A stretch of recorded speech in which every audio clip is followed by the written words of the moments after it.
અમિત, આપણા બાજુવાળાએ dining table લીધું, આપણે પણ લેવું છે.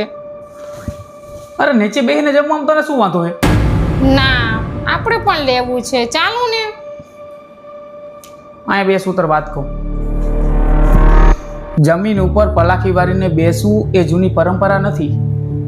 એ પાચન તંત્રને એક્ટિવ કરવાની સાયન્ટિફિક સ્વિચ છે. જમતી વખતે આપણે આવી રીતના નીચા નમી છીએ, સીધા થઈ છીએ, એના લીધે આપણા પાચન તંત્રના સ્નાયુ એક્ટિવ થાય છે, એટલે એમાંથી પાચન રસ નીકળે છે. હવે જ્યારે આપણે ડાઇનિંગ ટેબલ ઉપર બેસી છીએ ત્યારે પગ છે ને આપણા નીચે રહે છે, જેથી લોહીનો જે ફ્લો છે ને એ પગમાં જ રહે છે. અને આપણે પલાખી વાળીને જ્યારે આપણે બેસી છે ને ત્યારે લોહીનો ફ્લો છે ને એ પેટ તરફ વળી જાય છે, જેથી પાચન તંત્ર મજબૂત થાય છે અને ખોરાક પચવામાં જલ્દી થાય છે. પછી આપણે જ્યારે પલાખી વાળીને બેસીએ છીએ ને ત્યારે એ મગજને સિગ્નલ મોકલે છે કે તમારું પેટ ભરાઈ ગયું છે, એટલે આપણે વધારે ખાઈ પણ નથી શકતા, એટલે આપણે ઓવર ઇટિંગથી બચી જઈએ છીએ.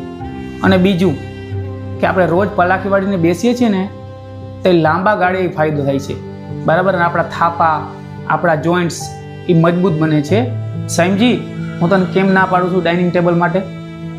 પહેલાં સમજો યાર, એમને જ મારે લેવું છે. હા, સાચી વાત છે તમારી.